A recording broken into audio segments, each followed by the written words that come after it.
Bienvenidos a Tierra a la Vista, un lugar de encuentro para viajeros e interesados en conocer mundo. Para esta ocasión tenemos preparados dos reportajes realizados en Sudamérica. Una navegación por el río Paraguay y un arriesgado vuelo sobre los Andes con un avión destartalado de la Segunda Guerra Mundial. Para acompañar estas dos historias estaremos con sus autores, dos reporteros que viajan periódicamente por Latinoamérica.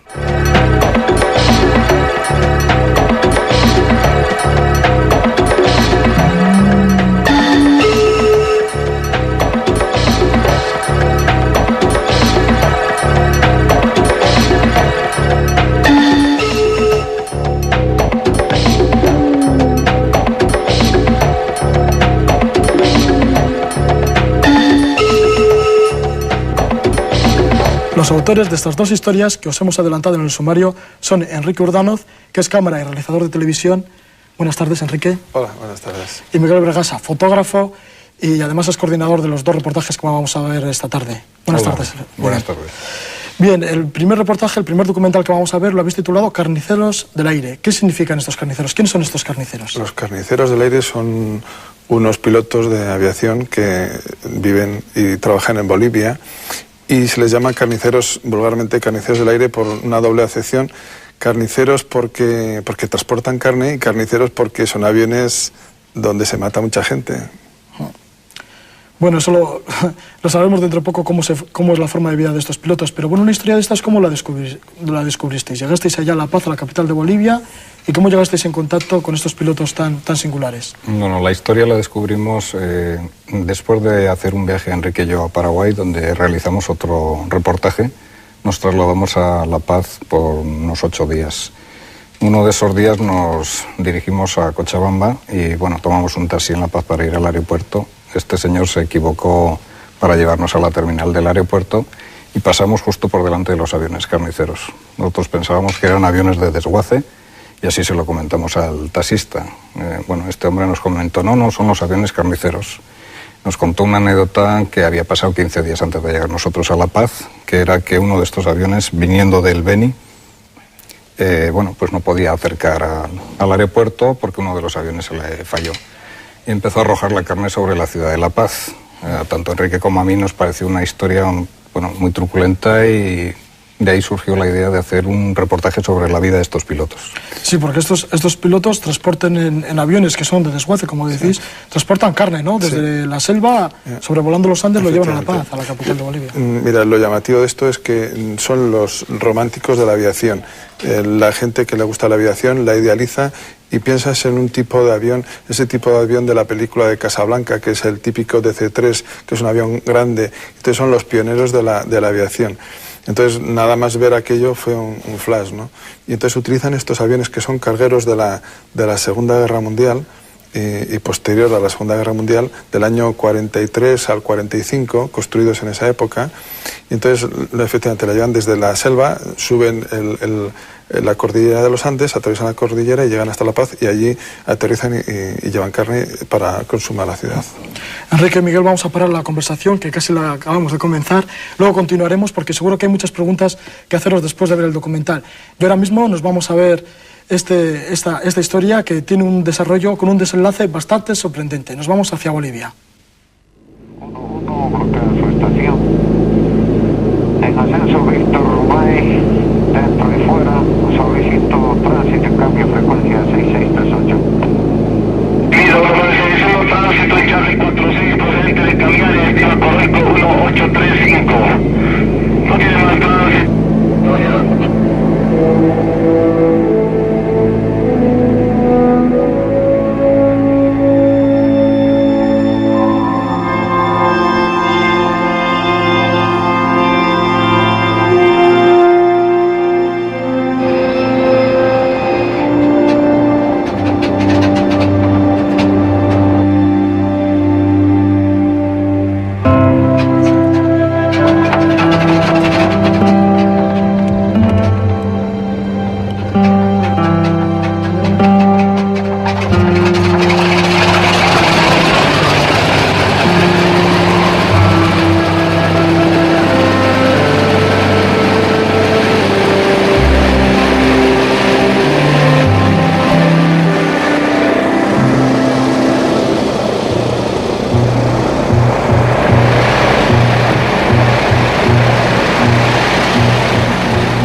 Desde la ciudad más alta del mundo, caminar es volar. A un mismo nivel conviven personas y cimas, riscos y calles, nubes y hogares. Todo el altiplano parece abandonar la tierra y elevarse hacia el cielo.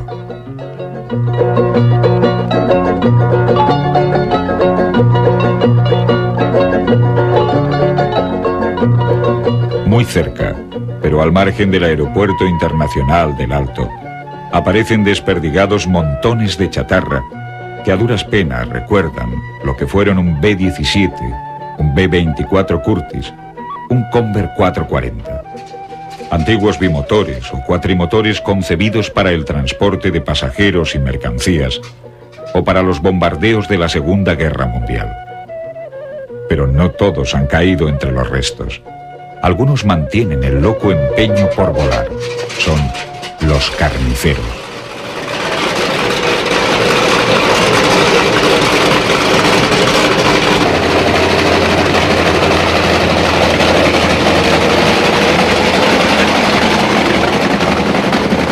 En aviación nosotros somos Quijotes de la aviación, amantes de nuestra profesión. No normalmente lo hacemos por una remuneración económica fuerte, sino porque nos hemos formado y tenemos tal cariño a la aviación. Tenemos todavía que trabajar con equipos ya obsoletos, ¿no? Por ejemplo, el horizonte artificial, que es a succión, que hay que estar cada rato ajustando, porque si eso se mueve, el avión toma otra posición. Y no pasa así en los aviones modernos, todo es muy preciso, ¿no? Es una emoción muy diferente, porque se vuela con los nervios siempre predispuestos a cualquier cosa. Uno de los pilotos más experimentados de Bolivia es el capitán Walter Vallivian. La primera tanda de la Escuela Civil de Pilotaje son tales señores. Entre ellos estoy yo, claro. Y es increíble pensar que de esos 9 que estamos, solamente vuelo yo.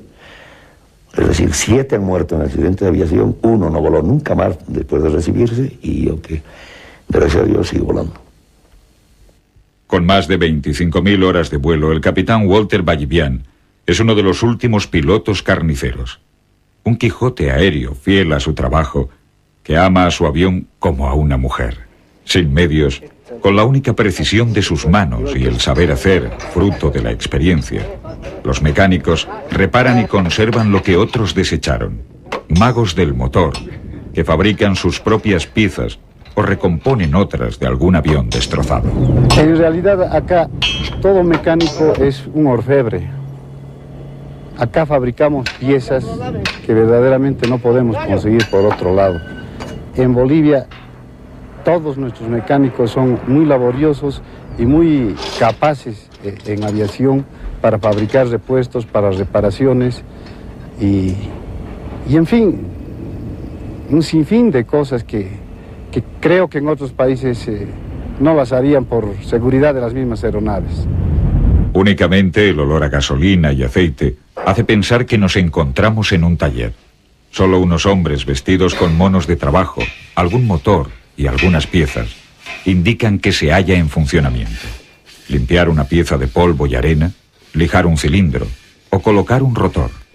Un mecánico carnicero es capaz de todo. La seguridad de los pilotos depende de ellos. Prácticamente todos los tipos de aviones que hay en Bolivia los he piloteado. El Curtiss es uno de los aviones más nobles y de los mejores para nuestro medio porque la gran mayoría de las pistas en Bolivia son de tierra. O sea que con una lluvia, bueno, se quedan prácticamente inoperables. Y este avión sí se defiende muy bien en lluvia.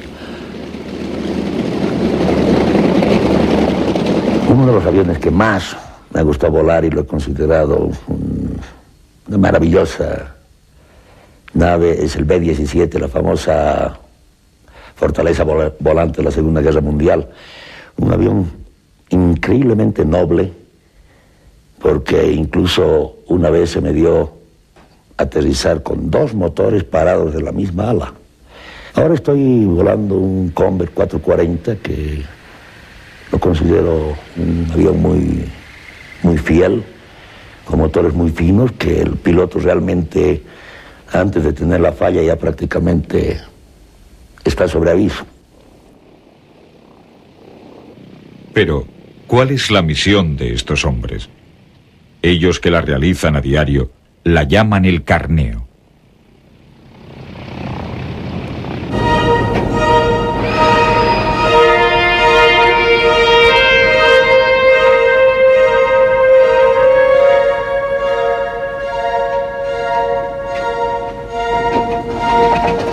En esta ocasión, el arriesgado viaje durará 2 horas y media. Lo realizarán a bordo de un Conver, el capitán Ballivián como piloto, Eugenio, al que llaman el pajarito, como copiloto, y Elías, el mecánico. Todo está ultimado hacia las 7 de la mañana. Solo queda comprobar la hoja de ruta, confirmar un buen clima en la cordillera, instalarse a bordo y ponerse en posición para iniciar el despegue. El destino: alguna hacienda ganadera en la región oriental de El Beni. Para llegar hasta allí, es inevitable atravesar la cordillera de los Andes, un peligrosísimo inconveniente de 200 kilómetros de espesor y 6.000 metros de altura.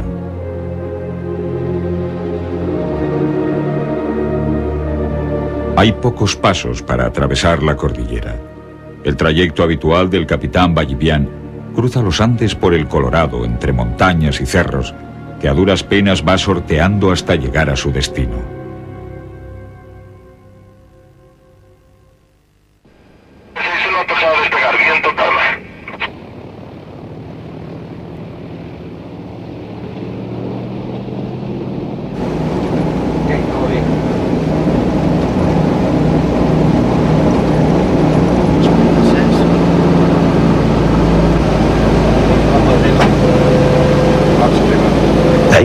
Avión perdido hasta ahora, hace unos 21 días. Este avión salió de Santana en la mañana a Bellavista. Yo estaba volando de Camiare a La Paz. No, las condiciones no eran tan malas. No había muy mal tiempo. Solamente en cordillera estaba cubierta la cordillera. Bueno, no llegó a La Paz, se lo declaró en emergencia, etc. Y lo triste es que este piloto es uno de los pilotos también más experimentados que tenemos en Bolivia. Que teníamos, porque es de suponer que, bueno... El momento crítico es el de sobrepasar el Cerro Colorado. Aún sin carga, el viejo avión del capitán Ballivián supera por muy poco la barrera. Esta vez ha habido suerte. Sin contratiempos dejamos atrás los Andes y comenzamos el descenso hacia la hacienda ganadera en plena selva.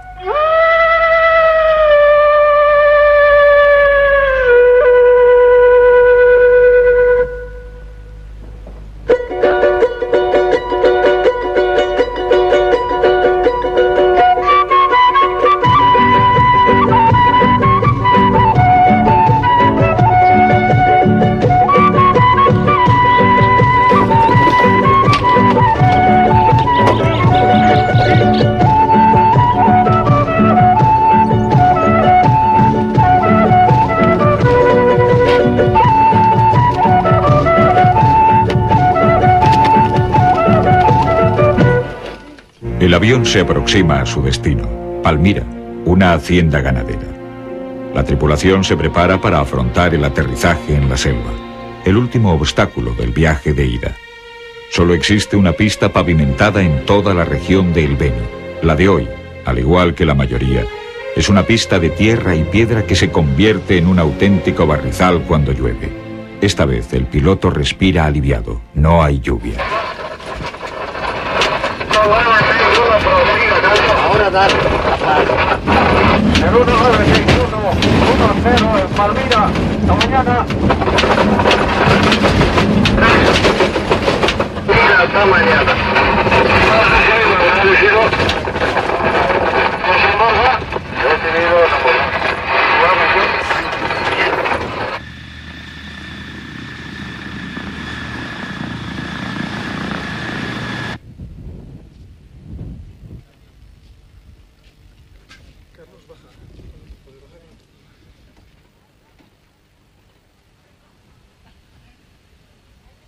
La llegada del avión supone un acontecimiento extraordinario entre los habitantes del poblado. La tripulación es acogida con respeto y alegría. El avión es su único contacto con el altiplano. Los pilotos son admirados por todos. Son los mensajeros de la gran ciudad, de donde traen alguna mercancía. Pero su gran valor es el de llegar hasta allí, para poder dar salida al único producto de estas haciendas, la carne. Debido al excesivo calor diurno, es necesario esperar a la noche para sacrificar y descuartizar el ganado.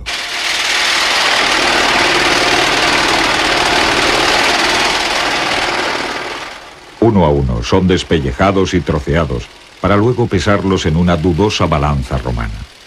Un exceso de peso podría resultar nefasto a la hora del despegue. La bodega del avión tendrá que estar cargada a las 5 de la mañana y todos han de intervenir, hombres, niños y mujeres. El olor a sangre y vísceras impregna el lugar, convocando a perros y cerdos que aprovechan cualquier descuido para llevarse su parte. Al amanecer, la bodega del avión está llena de carne. Aunque el máximo permitido son 5.500 kilos, lo normal es que se carguen 1.500 o 2.000 kilos de más. Esto se traduce en serias dificultades a la hora del despegue por la pista sin asfaltar de la selva, o cuando es necesario tomar altura para sortear con éxito la cordillera de los Andes. Los trozos de carne se amontonan a lo largo del interior del avión, amarrada con cuerdas y distribuida con más o menos acierto de modo que el vuelo no se desestabilice o provoque la rotura del tren de aterrizaje, dando lugar a los temidos panzazos.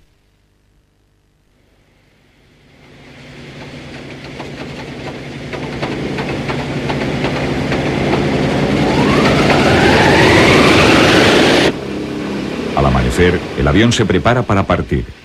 El capitán Ballivián está acostumbrado a despegar con sobrepeso, pero sabe por experiencia lo importante que es tener la mercancía bien amarrada.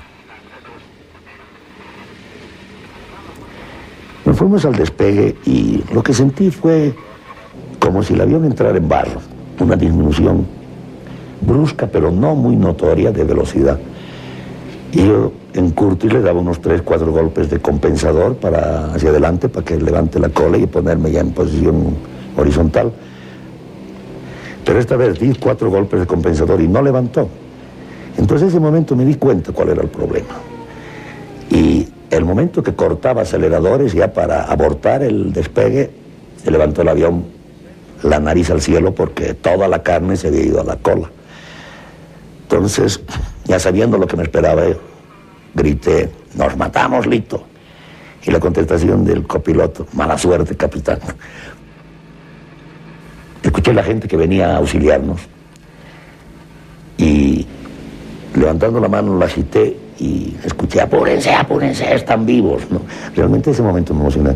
Bueno, decía, ellos ya comentaban que vieron el golpe del avión y la cola simplemente era la que venía dando volteos detrás de nosotros, pero nosotros ya estábamos clavados en el lago.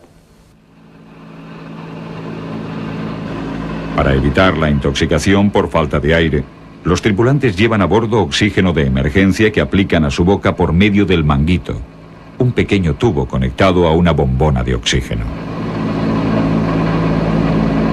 En toda mi vida de piloto he recibido 8 rayos en el avión, que es impresionante de verdad, y la más impresionante fue una que cayó en la trompa, en la nariz misma del avión, con una luz violeta pero intensa y un estruendo también violento.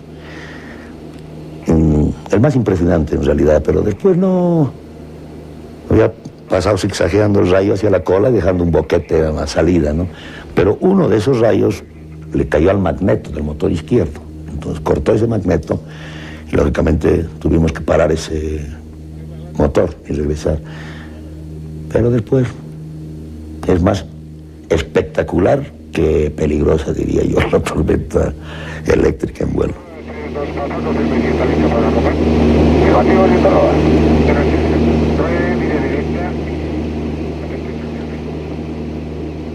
Dejamos atrás la cordillera y su espesura de picachos, nubes y riscos. El altiplano aparece bajo nuestros pies como una inmensa calva en un bosque de montañas. La pista de aterrizaje es como un recuerdo que aflora a la mente tras un olvido momentáneo.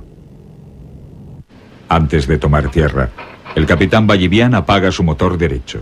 Un desafío de locos para los acostumbrados a la tranquila seguridad de cualquier país desarrollado, pero insignificante y divertido para uno de los mejores pilotos carniceros de Bolivia.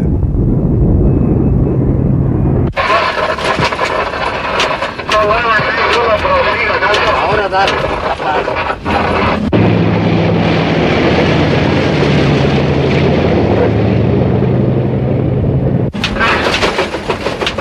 Hasta mañana.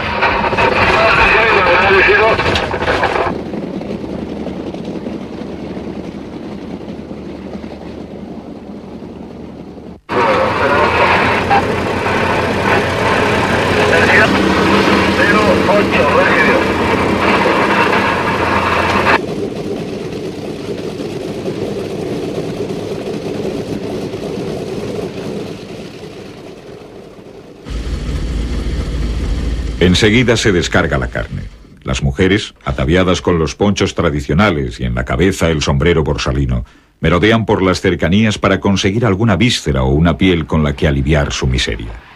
A veces es necesario disparar contra los perros hambrientos para alejarlos de la carne. En el interior del avión los hombres sacan los últimos trozos. El carneo finaliza. Pero es posible que esa misma tarde Ballivián vuelva a salir. No es extraño. Hay días en los que tiene que viajar hasta 4 veces.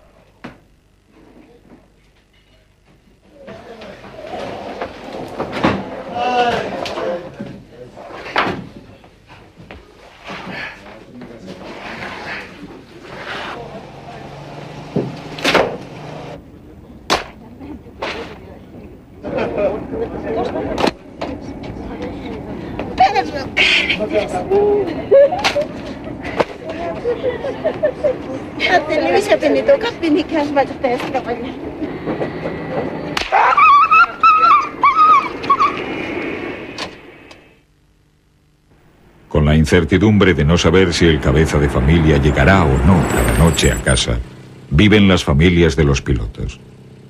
Durante sus cortas estancias en tierra rememoran con nostalgia 1000 situaciones de peligro o pasan lista a los compañeros que se llevó para siempre la cordillera.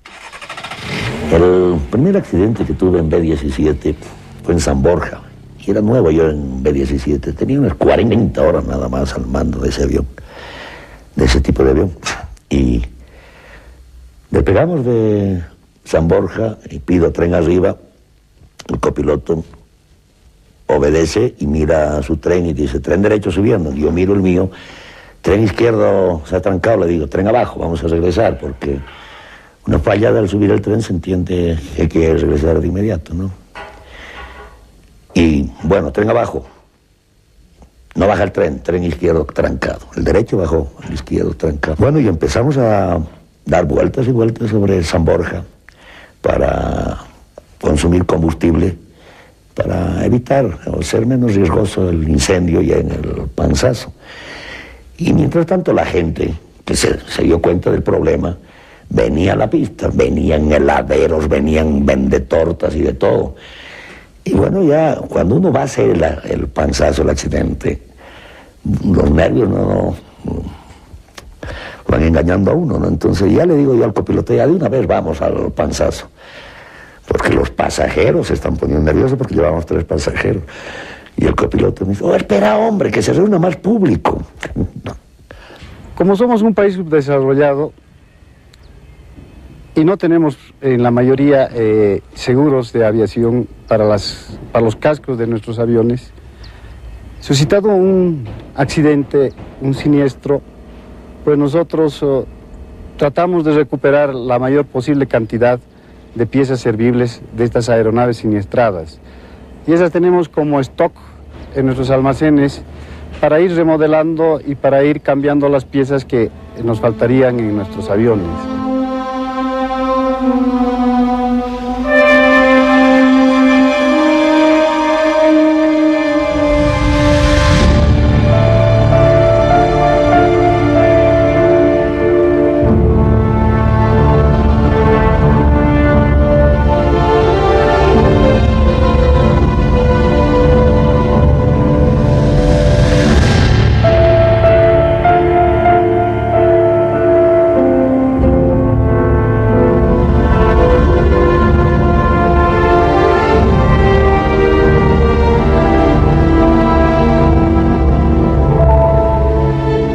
La remuneración por hora de vuelo en la actualidad es más o menos $30 por hora. Pero más es el cariño, el amor, porque la aviación esta se nos está perdiendo, desapareciendo, pero nosotros seguimos haciendo esfuerzos porque no sea así, por lo menos que nos acompañe unos años más esta aviación tan querida. El último accidente, y Dios quiera que sea realmente el último accidente que tuve, fue en un Convair 440 y era un vuelo a San Borja. Y el despachador del avión me dice, ¿con qué copiloto va a volar, capitán? Y yo apuntándolo a mi hijo, con él. Bueno, ya cuando estábamos terminando prácticamente las últimas estribaciones de la cordillera, la alarma de incendio del motor 1 se encendió y empezó a sonar la alarma.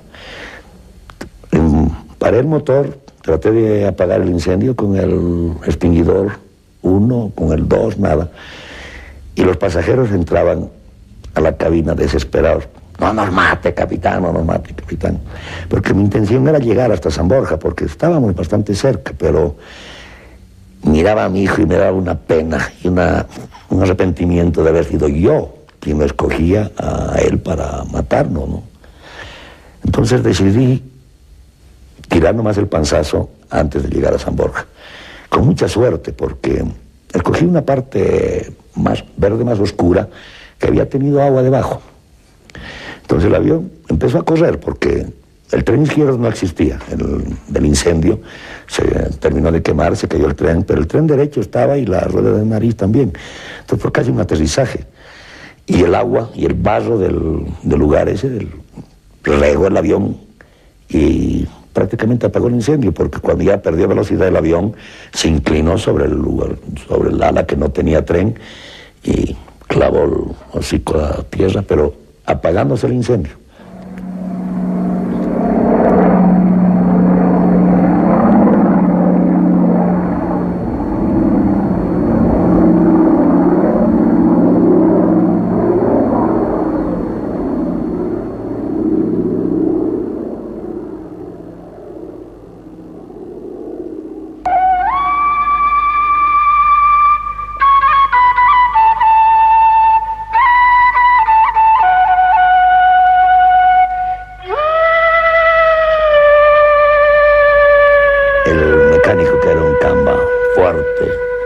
Poniendo las manos en el techo y parándose sobre la palanca, trató de destrabar.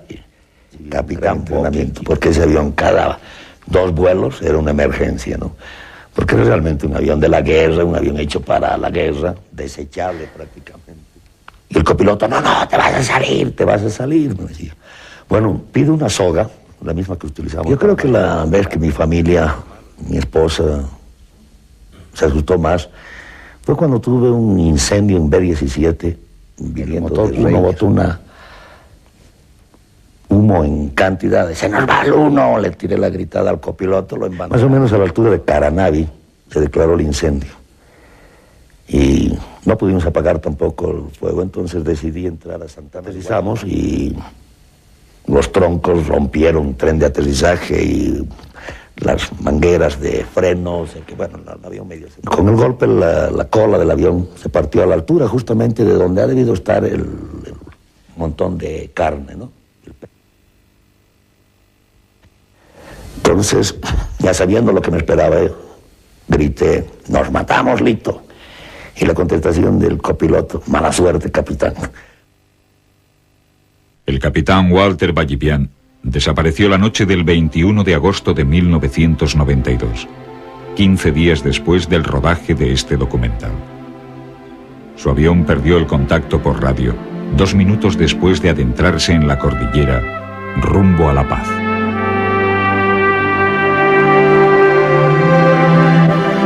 Este ha sido el triste final para el piloto Walter Ballivián, un personaje que, como habéis podido comprobar, se le coge bastante cariño. Luego continuaremos hablando de todo ello, ya que los autores de este documento, Enrique Urdanoz y Miguel Vergasa, seguiremos hablando con ellos. Y además la historia continúa porque volvieron a Bolivia, estuvieron en La Paz con la viuda y con el resto de los pilotos que quedan vivos. Pero esto lo sabremos después de la pausa. Enseguida os lo contamos.